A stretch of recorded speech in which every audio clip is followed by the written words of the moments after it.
ham. I can hear them going ham right now.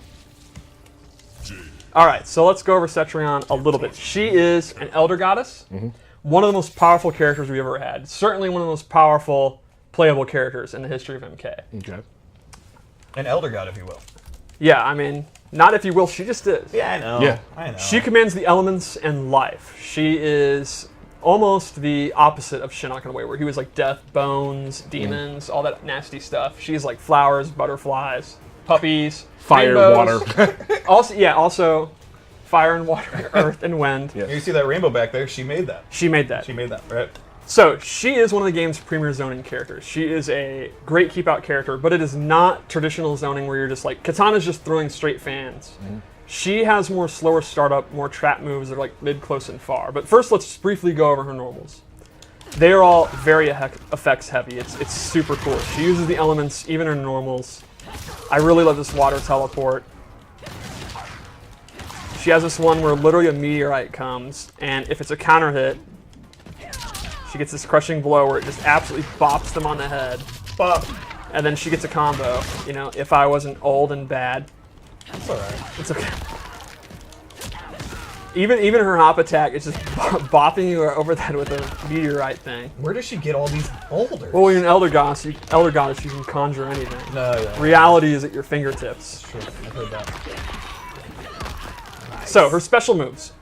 One of her core moves for her zoning is this rock. She bounces it on the ground, and while the startup is pretty slow, it's excellent on block. It has a long knockdown on hit. Like, the opponent, space will be controlled when this move is hit You're or getting hit with blocked. a boulder. Yeah, I mean, yeah, that makes a lot of sense that you wouldn't want to move if a giant boulder was rolling at you. Absolutely. But then to complement it, she has this air one, and it looks very similar. It's going to be extremely hard to tell what she's doing. Sure. So you want to jump because of the rolling boulder, and then you're going to jump into this. She also has this rock wall, and if she amplifies it, it's a great combo ender, and this can actually absorb projectiles. I was just going to ask, can it absorb projectiles? It can. And that is a crushing blow. When it absorbs a projectile. When it absorbs a projectile for the first time, you actually get the crushing blow. And again, once per game. Sure. It's also one of her key combo enders. Now this is very interesting to me because some that you sort of shark around for, you know, this one, you might be trying to do that when you shouldn't be doing it because you know the first time you get a crushing blow. You might be throwing it up there and missing, throwing it up there. I mean, there's definitely some danger knowing you have to do it first try. Absolutely. So then she has her Hellfire Beam. She can do this in the air or the ground. And if she amplifies it, this is not tracking. It's close, medium, or far, but it's real juicy damage. Very, very hard to avoid. Then she has this Tentacle Grab. This is actually one of the few tracking moves in the game. Like, we don't have a lot of these in this, but this will actually go wherever the opponent is. It's pretty quick. It is not a low. It's actually a mid, so there are no overhead low mix-ups. She just has to do it. And it has a ton of recovery on whiff or block. But, again, the opponent's kind of jumping around, walking back, trying to avoid all this business. And then at any moment you see movement, or you go for the read and you're going to get them, and then you're going to get a combo. She's just throwing the world at you, man. She doesn't mess around. Her combos are not the greatest. She really doesn't have a lot of pop-ups because she's kind of a keep-away character. So often what I do is I actually do this move, let them restand, then I go for a throw, or I go for a overhead bop, or this move which just sends them back. So she's not a character that's going to hurt you super, super hard when you're wrong, but you're going to be wrong a lot as you're trying to get in. Sure. So I guess let's go over the load I made, which is some moves that are going to be interesting. A lot of people have not seen these moves. The first one I gave her, I went with lore, so I went with an earth-based loadout. Nice. I gave her a ground pound. Oh, I love that. It's 2 hitting, they're low. And then I gave her, she has these different buffs using the elements. I gave her this one where she summons the rocks. So now the way this works is, I'm going to switch to Jade.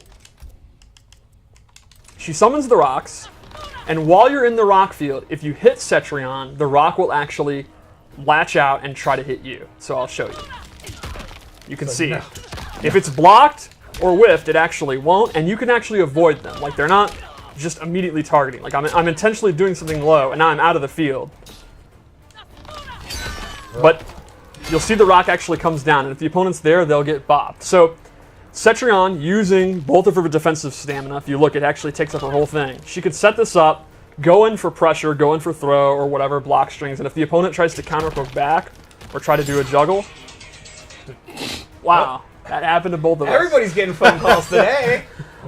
They'll actually be hit. Now, because the stamina's gone, you got to think about the risk-reward here, because that means if you dodge it and you actually combo Cetrion, she's not going to be able to break away or do a wake-up attack for quite a while. So this isn't an end-all, you just can't play the game, but it is a great, great defensive tool. Now, would you use it as, like, I'm going to be on the other side of the screen, I'm going to put that up, and I'm going into zoning lane? You could definitely do that. Right. I personally like using it offensively, kind of do it in the mid-range and then try to go in if they try to poke. But yeah, you could absolutely do that too. It's essentially you can think of it as a shield, a high-risk shield. Yeah, a ring of protection. So let's check out her Fatal Blow before we go into her second loadout. This one is extremely powerful. That is actually drop down and track you. So no matter where on screen, it's going to hit them on the top of the head. It is awesome for zoning exchanges. Like, you can literally sit there, look for Jade to throw her glaive or turn on, and yeah, you got him. She becomes extremely deadly when she's in Fatal Blow. You would expect that out of an Elder God. Yeah. They just get stronger.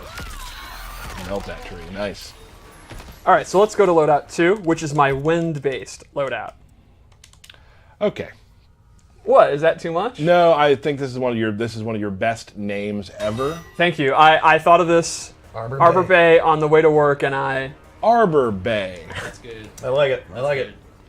So now she's a little darker, right? A little more evil. I'm all in on her gear. I personally use this weird cosmic purple, like outer space looking thing that's really had it cool. on your TV earlier, I saw. Yeah. That's pretty cool. So the first move I gave her was this tornado.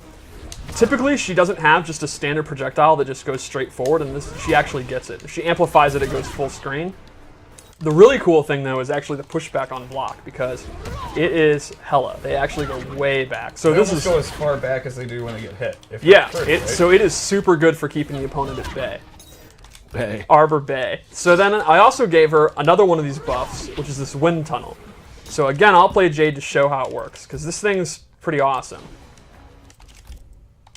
So while this is out, if Jade is on the outer edges, it actually slows down her movement, even her jumping. You can see it's like literally a barrier. And if you get to the center, you can move, but outside the edges, it's super hard to get in.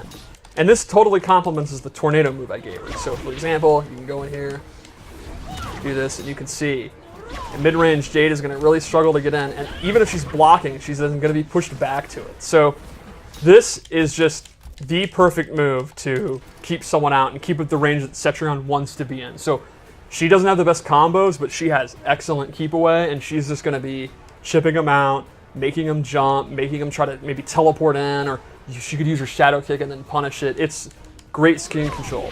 Again, though, she is using all her defensive stamina to do these buffs. Right. Cool. What do we got? We have anything left? Ooh, even the rocks turn. Yeah, we kind of want to just give a few tastes of Cetrion that we hadn't done from Game Informer.